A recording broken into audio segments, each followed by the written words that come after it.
बिस्मिल्लाहिर्रहमानिर्रहीम। अस्सलाम वालेकुम दोस्तों, शुरू करता हूँ अल्लाह के नाम से जो नहायत ही बड़ा मेहरबान और रहम फरमाने वाला है। इस वीडियो का टॉपिक है बुर्ज सौर स्यारा ज़हरा चौरस के हालात माह अगस्त 2019 में कैसे रहेंगे।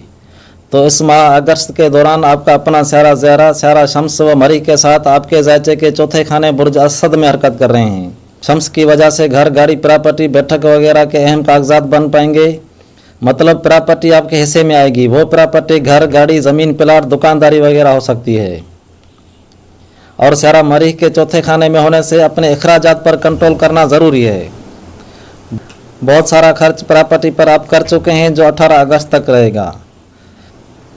स्यारा कमर पहली 2 अगस्त को आपके चौथे खाने में रहेगा 2 दिन के लिए। और ज़हरा स्यारा यूरेनस से वाबस्ता रहेगा, तो इनकी वजह से अगस्त का पहला हफ्ता अहम होगा। कारोबारी लेन देन, सौदेबाजी, गवर्नमेंट के मुलाजमों के प्रमोशन हो सकते हैं। मतलब अगस्त का महीना आपके लिए अहमियत का हमल रहेगा। 7-8 तारीख के दौरान अपने पड़ोसियों से मुलाकातें रहेंगी और गुमशुदगी का माहौल भी रहेगा। तो 7 अगस्त की शाम आपके मोबाइल राब्ते जैसी चीज़ें गुम हो सकती हैं, इसलिए अपने मटेरियल पे खास नज़र रखना होगी। 9, 10, 11 तारीख के दौरान कमर आपके 8वें खाने बुर्ज कौस में दाखिल होगा, जहां पर स्यारा मुश्तरी रुज्जत की हालत में पहले से काबज़ है। मुश्तरी की रुज्जत की वजह से माली हालात में नुकसान और शराकतदारी में पैसे सुस्त पड़ गए थे। तो 12 अगस्त को स्यारा मुश्तरी रुज्जत से मुस्तकिम हो जाएगा, जो आपके खाने माल को नाज़र है। तो 12 अगस्त के बाद माली हालात में बेहतरी आने लगेगी। और 9, 10 अगस्त के दौरान फसादी मसले से परहेज़ करना। एक अहम बात कि 5 अगस्त से 10 अगस्त तक पूरे मुल्क में बरसातें होने का बड़ा अंदेशा है। सिंध और पंजाब में तो बारिशें ज़रूर होंगी 5 से 10 तक, और बिजली का ब्रेक डाउन बड़ा रहेगा। वैसे तो अगस्त का पूरा महीना बरसात का होता है, लेकिन स्यारा ज़ोहल बरसात में मुदाखलत कर रहा है, जो तेज़ हवा तूफ़ान लाता है। बरसात को रोकने का काम ज़ोहल का होता है। फिर भी अगस्त के महीने की वजह से बरसातें पड़ेंगी।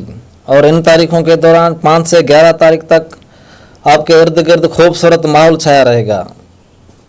11, 12, 13 अगस्त को 2 दिन के लिए बड़ा सफ़र पेश आएगा। स्यारा ज़ोहल नवी घर पे होने से रेगिस्तानी इलाकों की तरफ सफ़र होंगे। ज़ोहल की वजह से 2 दिन से सफ़र ज़्यादा भी हो सकते हैं। 14, 15 अगस्त के दौरान सफ़ेद पोश लोगों से वास्ता पड़ेगा। अहम कारोबारी लेन देन रहेगी। और शम्स की वजह से इन्हीं तारीखों के दौरान प्रॉपर्टी के मसले आपके हक में रहेंगे। इज़्ज़त व शोहरत के साथ अपने बुज़ुर्गों से वास्ता पड़ेगा। 16, 17, 18 को दोस्ताना माहौल रहेगा अपने हमसायों के साथ, और मैसेजेस, तहरीरी मवाद वगैरह जिनकी तलाश थी वो मिल जाएंगी। 19, 20 के दौरान अपने अखराजात पर कंट्रोल करें, जो अपने आप पर खर्च हो सकता है। और कुछ मैसेजेस गहरी सोच का बायस बन सकते हैं। 21, 22, 23 अगस्त अपने घर के मटेरियल के लिए छोटे सफ़र करने पड़ेंगे। प्रॉपर्टी के मुतल्लिक़ कागजात मिलने का अंदेशा रहेगा। प्रॉपर्टी के कागजात के मुतल्लिक़ बातचीत रहेगी और आप हरकत में रहोगे। 24, 25 के दौरान माली पोजीशन बेहतर रहेगी। 26, 27 मोबाइल रब्ते, खत, पैगाम वगैरह से ज़्यादा वाबस्ता रहोगे। अपने भाई बहन पड़ोसियों में वक्त गुजरेगा। लेकिन मरीख मुदाखलत कर रहा है, इस वजह से अपने ज़ेर इस्तेमाल की चीज़ें, खाना, खुराक वगैरह पर पहले की निस्बत अखराजात ज़्यादा रहेंगे। 28, 29 के दौरान अपनी माँ, दादी जैसी औरतों का घर आना होगा और प्रॉपर्टी के मसले अहम रहेंगे, पहले भी कह चुका हूँ। 30, 31 को आशिया, खत, पैगामात, मैसेजेस वगैरह और छोटे बच्चों में ज़्यादा मसरूफ़ रहोगे। तो अब आपसे इजाज़त चाहता हूँ, और आपसे गुजारिश है कि अगर आपने इस चैनल को सब्सक्राइब न किया हुआ हो तो सब्सक्राइब करें, ताकि आने वाली वीडियोज़ का नोटिफिकेशन आप तक पहुँच सके। दोस्तों, लाइक और सब्सक्राइब करने से आपका कोई भी नुकसान नहीं होता। तो उसके साथ हम सबका अल्लाह निगहबान।